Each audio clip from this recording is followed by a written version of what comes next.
Welcome back everyone to Punny Plays the Scholar, and we have arrived at Aragorn and given him a report, so let's see what he has to say. There was little time to waste. The Dourhand's lords fled into the Breeland after his defeat, and not by mere chance. I see the hand of the Captain of the Nine in all of these affairs, in the west, in the Shire, and in Breeland. We must unravel the thread of his plans, and I believe I know how. To the east of Bree there is a black-walled camp that my men have been watching closely. A shadow has recently spread across the camp. I believe it is here that Amdir has gone, and this dwarf lord as well. There we must go, and there we must end Amdir's— Who's this Amdir guy? Ranger that has been taken over by the enemy.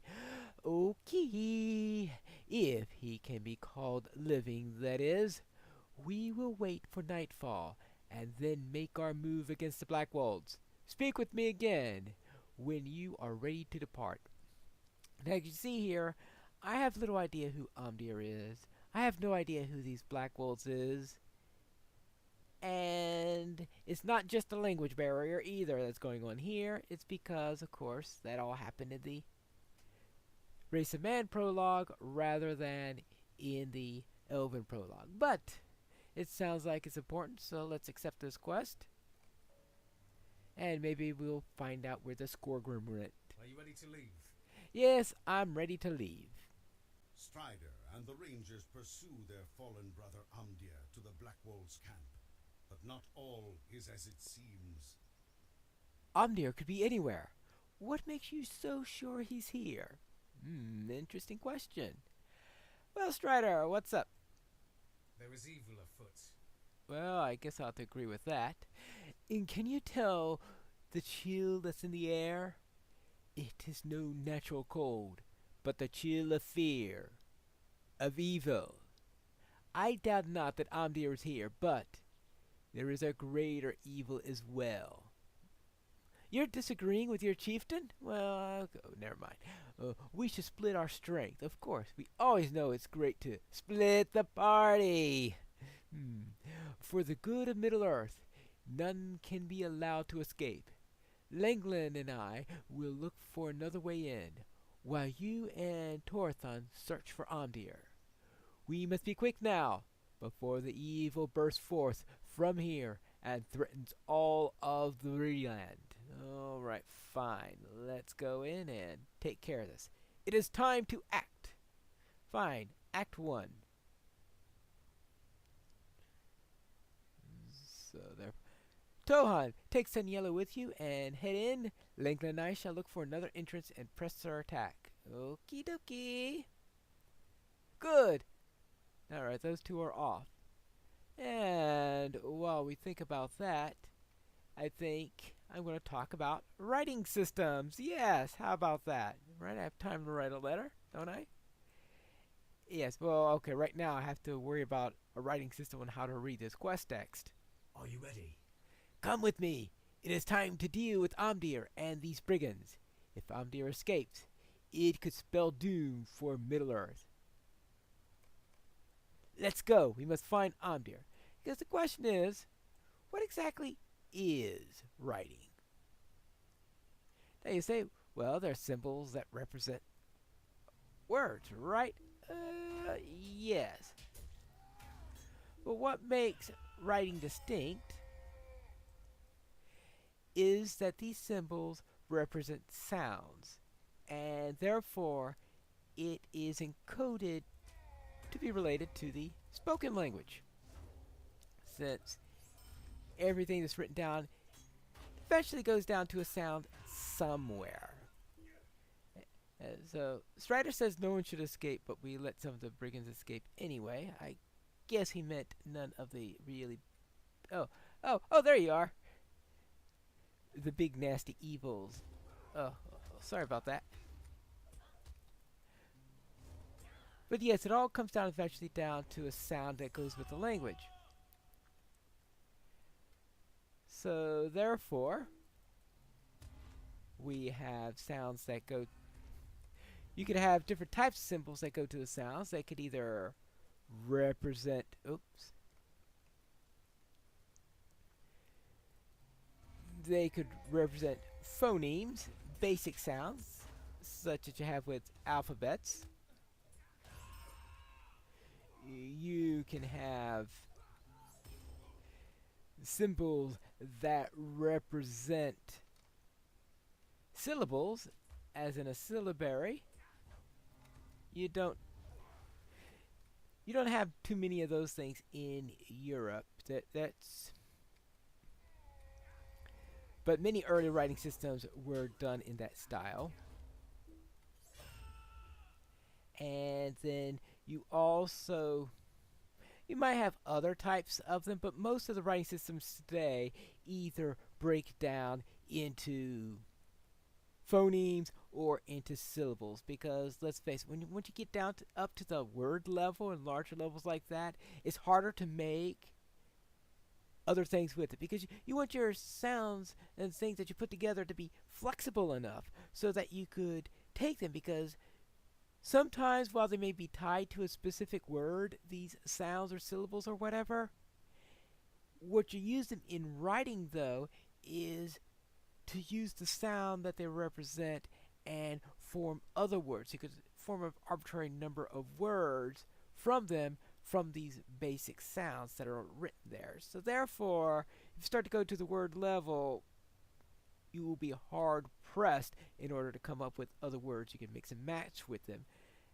And usually when you do to the word level, you're doing them to words that are almost always single syllable words that you do it to, for that reason. This is what you'll often see in Chinese, where a large number of the single syllable words actually do have characters that are associated with them, and you can use these characters. They have a very large character set in Chinese languages, and the same thing was true with the Egyptian language. Dourhand! Alright, we've made it through the first stage, but I think this gate's locked. Silently now. Darkness approaches. Yes, down there, in the southern corner of the camp. The source of the Black Wolves' fear is there. Come! Yeah, that's right. Even the Black Wolves are scared of what's in here. So that's the thing about it. Alright, okay. He did have a key to the gate. Good. That was helpful. Now, one of the things that this means, though, is, of course, that writing is not universal. In other words, it works for one language, but you usually have to adopt it a little bit in order to work for another language, because it's inevitably encoded. There, I found them! You're relieved of your obligations, Blackwold. Oh boy, Scoregrim. Hello! Fancy meeting you here. Hey, Scoregrim, I need to kill you! Oh, Scoregrim. He always running away, leaving other people to do his job. Yeah, how about down with Scoregrim? That's what he really should say. Yeah. Little encouraging word there. The greatest evils are behind this gate. Rest now, for we will need all of our strength ahead. So whatever you have, you can't have a true universal language, because eventually it goes down to sounds, and these sounds are used to combine into making words. You have that trouble in some parts of China, for example, where you got these, where all the characters are encoded to sounds in Mandarin. So therefore, the system works great for Mandarin, but of course, it's not as good for other Chinese languages. Further you're far from Mandarin, the less good it works. So that's what happens in doing that. A language, therefore, is language-independent writing, therefore, can't exist. You can have symbols and icons and stuff like that that are language-independent, but that's not writing, because that you can't express arbitrary amounts in emoji. They're used more for enhancements than for full-fledged communication. I guess that's where you go. Road signs to get in something quickly with these symbols and icons. And you don't care what word it says. You want to say one specific thing to an audience who might not necessarily read the base language in the area. That's when you use other types of symbols in addition to what I'll call writing, and that is where the symbols represent sounds, and these sounds can represent anything that is said within the language. And I think this ranger wants me to talk to him. Stay a moment. Who was that dwarf, and what power has he to command what? He is the raised body of a long dead of Skorgrim Dourhand, a long dead dwarf who apparently, from what I hear, has been brought back to life by some sort of evil. Well, I was going to say Dark Lord, but I was going to, what you call those Gaunt Lords. Yes, okay. You know, when you've been asleep for 3,000 years, you still have trouble, no matter what crash course you had, in communicating something to somebody. Yes, well, that the Black Wolves were in terror of that creature is for certain, but I still sense something greater still in the ruins. And where's Amdir? Oh, well, perhaps beyond this gate. Okay, fine. Do not lose your nerve. Well, I'll try that. Like I didn't lose my nerve 3,000 years ago when facing the Witch King. Oh. You know, the Witch King, I think, is up here. I could feel his presence. Yeah. Oh, fun. Yeah, Witch King. Amdir is now a servant of the Eye. Now, Amdir, take the robes of the Kargul, the Forsworn. My lords, the Rangers approach. The fools are too late. Amdir's change is complete. Come, we must leave. Now is not the time. Come! Aegon. Okay, Aegon. Yes. Wait. Too bad we're not having with the old version of this where Aegon, you build up to wanting to really kill this guy. Ah, you are too late. I am Kargul. I serve the Great Eye. Ha ha ha ha ha ha. Well, okay, well, now serves a great mouth.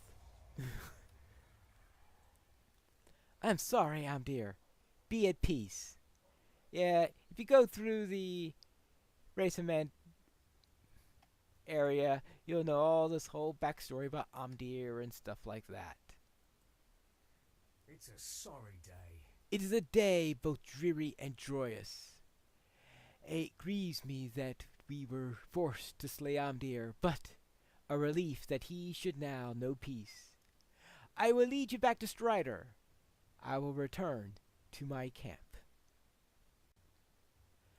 Skorgrim got away. Alas for Amdir. It grieves my heart that the enemy was able to turn Amdir thus. He was my friend and kinsman. My people will remember him as the man he once was, good and noble. It troubles me that the Nazgul have crossed the river and moved into Breeland at just this time. There are events in motion which could determine the fate of Middle-earth. If you're able and willing, I may have another task for you. Oh, fun. Do you also have some gloves for me, I see? Yeah, nice gloves. I have a task for you. Yeah, I also have a level 16 for me, apparently. I am curious to know who that dwarf you encountered at the Black Wolf's camp was. Dwarves are by nature honorable and cannot be dominated by the will of any. You have not met Skorgrim and his Dourhands, I say. Yes. Why this one would serve the enemy, I cannot say. Worse yet is the appearance of the Nazgul. I must go watch the east road, for I am expecting some travelers, and now fear they may be in danger. Would you travel into Combe and speak with a constable there named Underhill? You may know him already. A stout little fellow with loiters around the town. No, I haven't been in Combe before. Oh well. Anyway, you may suggest to Underhill that he investigate the Blackwell's old hideout. When that is done, return here with your report. If perchance I am not here, assume the worst. Oh, fun. All seems nice and peaceful here in Combe. So let's see what Underhill has to say. A lovely day, isn't it? Ah, hello there. Is there something I can do for you? The Blackwells have broken and scattered, you say? Oh, that's good news for Combe, I must say. So this Ranger Strider thinks we should investigate Skunkwell's old hideout. Very well. I'm not sure of that. It's not a safe place, I hear. But I'll take you there in the next episode of Piney Plays the Scholar.